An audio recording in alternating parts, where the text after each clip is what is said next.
There's the Catholic chaplain who lost the will to live.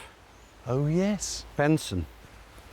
So that's the Reverend B.J. Benson, who's the Roman Catholic chaplain who lost his arm. Yes.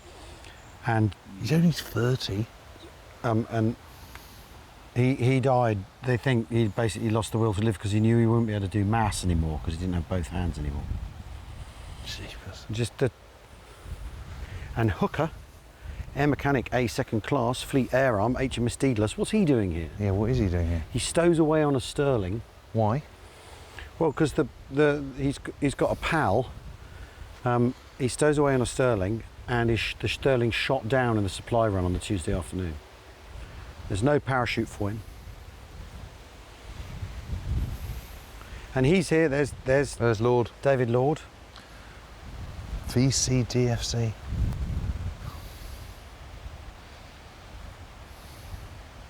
One of the 5. Yep.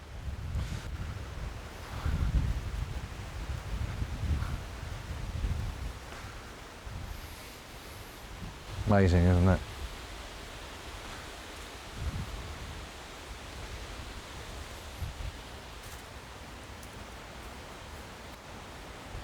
King's Own Scottish Borderers. And there he is. There he is. Paddy Cavanagh. When the supplies drops come in, there's a big RASC contingent with 1st Airborne Division. Because there's the Seabourn Tail. They go to France in August, a month before, that's right, for Operation Transfigured, that's then cancelled, and they're stuck in France, right? Right. And they're all blokes with red berets, even though most of them aren't airborne trained, but they're all blokes with red berets, so they're backstage in the Overlord battle, which hasn't quite finished to the point they get there, and everyone's taking their piss. Oh, you're paras, are you, right? But also there's pressure on transport, so that 30 Corps start nicking trucks off them and all this. Right. Anyway, those guys are now in a traffic jam with 30 Corps on their way here with a load more stuff. Right. But the RASC people, they're running a big quartermaster stores just by the Hart and Steam, right? And one of them, with 250 service company, is a guy called Captain Desmond Paddy Cavanagh, inevitably called Paddy. It's the 1940s, British Army, Irish surname. Poor man has no choice, right? He's called Paddy. He's called Paddy, right? And he sees this supply drop going in, and he knows exactly the scale of the disaster because it's his job to know what's happening. What's coming in and where? Yeah. And he sees stuff fall this side of the railway line, diagonally across the corner. But and he thinks, oh, I need to go and get that. Just here, just round here. And he thinks, I need to go and get it, right? So he gets his men together, and he gets 3 jeeps together, and he packs 2 of the jeeps with ammunition. He says to those guys with trailers and everything, he goes, go into the town, go to the St Elizabeth Hospital, take your stuff there, right? And they set off quick as they can. They pick up some stuff. They pick up what they've got, but they know they need more. They need more, right? Yeah. They go off and they're turned around somewhere on their way into Arnhem by an officer who goes, don't be ridiculous, right? You can't come through here, right? Forget it. Because it's Tuesday afternoon and the battle in the town is sort of starting to blow back on itself. Got it. So Cavanagh jumps in a jeep himself with a bunch of lads, and he drives over the railway bridge. Yep. As quick as he can. And when they get to about here, they realise they've run into an ambush. Why? Because there's Germans at either side. Germans dug in. The Germans know this is an excellent full stop blocking line because you've got the bridge, got a railway line, the high ground, the whole lot. Yeah. And in the confusion, right, they're fired on immediately, and Cavanagh grabs off another man, the Bren gun, gives him his Sten gun. But Cavanagh's carrying Sten gun ammunition, not Bren gun ammunition, right? And the other guy, so it's a sort of strange thing to do, but he goes, give me that, right? Go, get out of here, right?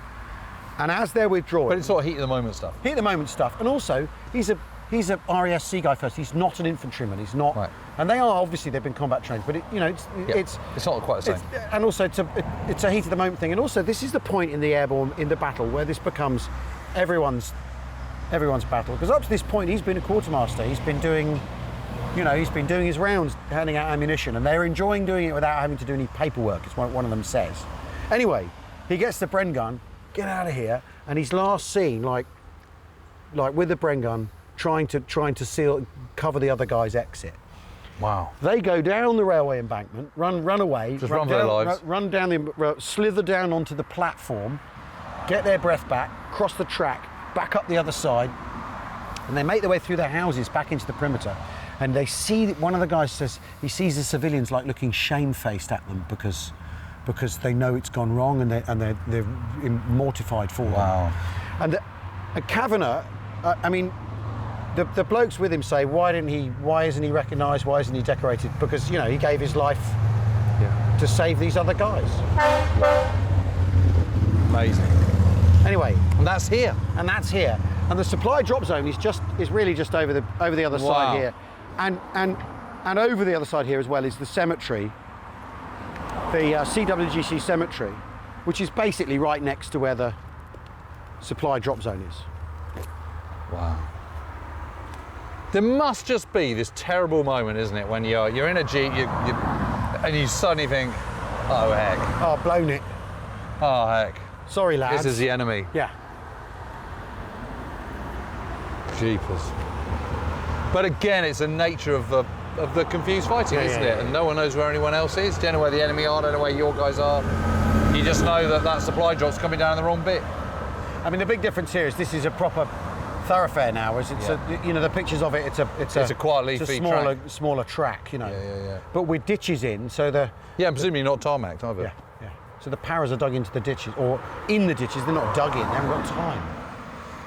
Wow. Anyway, so What a that's the story. story of Paddy Cavanagh. Yeah. The best of men, his men described him as, and they felt he should have won an award for it. But the thing about Cavanagh that is interesting, his best friend Yeah.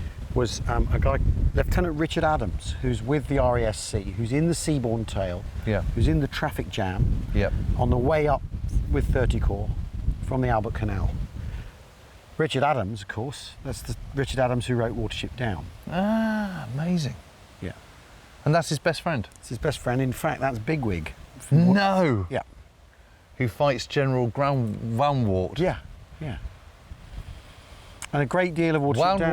Woundwort, whatever his name was. Yeah, a great deal of Watership Down is based on the people in 250 Company and Really?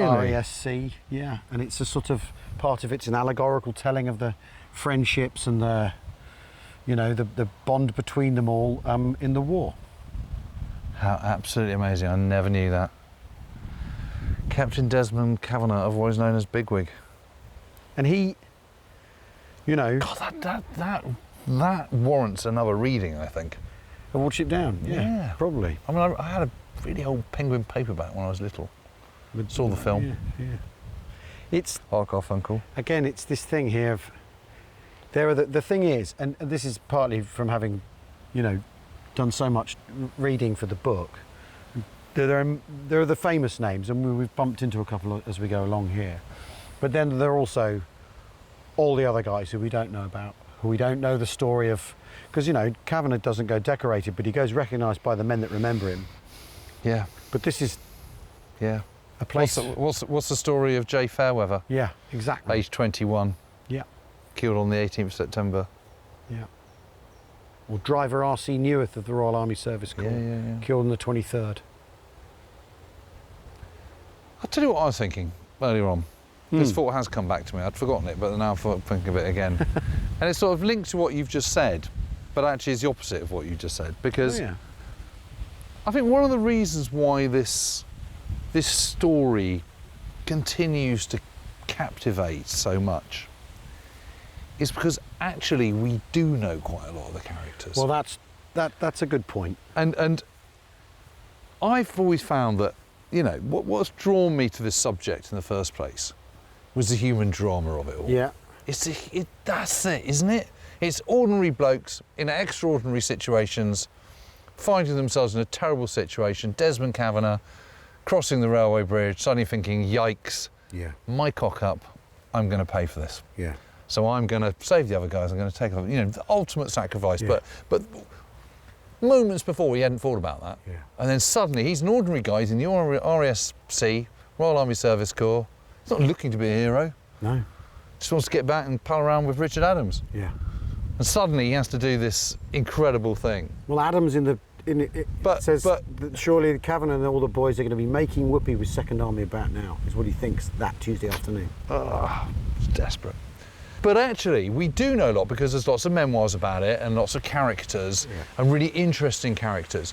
And the moment that one knows these people, they cease to become some nameless para on a headstone. They're a real person of flesh and blood. And it comes alive, doesn't it? But that's the thing they're so good at here in Arnhem, because the school children are each given a grave to sort of sponsor in a way, or like to adopt, and they research the guy there, they investigate their story and they write about it and they learn about it. And I don't know, there still are so many men here whose names aren't in the annals and aren't in the stories. You get to know them, and you every time you revisit them, you want the outcome to be different. You're willing it to be different, that they don't end up in the bag, that he doesn't lose an arm, that he doesn't get shot twice and have to be covered in Denison smocks, that he doesn't have to flick V's at Jerry's, that he's actually going to get home, that they are going to seize the bridge and hold it, and 30 Corps are going to come through. Right, well, I'm going to do what I did when we were in Normandy, and I'm going to go to the far corner and find someone to say hello, tell him what year it is, and say that you won, and say that we won. Because right. of all the battles, this is the one to let them know. All right, they did you win. go that corner, I'll go that corner. Okay, great. All right. Private G.A. Emmanuel, Parachute Regiment, Army Air Corps, killed on the 20th. So nearly there. 6462382. It's really very moving, and it's a different kind of commemoration to what we do at home too. I mean, it's amazing though, this event, right? Because you'll have heard the tannoy in the background and everything. I mean, look how many people there are already. Yeah, and we've had 2 sticks of Dutch parachutists from the Dakota already. Right, well, this is a treat, isn't it? It's the dash for the bridge. This is not walking the ground. This is driving the ground in a jeep. We're high-fiving all the nippers. Yeah. Here we are at Vitesse Arnhem. It's been quite the thing, hasn't it? Stadium, where tonight, because it's the weekend of the commemoration of the battle, this match has all these added elements that are to commemorate the Battle of Arnhem. This is the main Commonwealth War Graves Cemetery. We're about to have the 80th anniversary memorial service.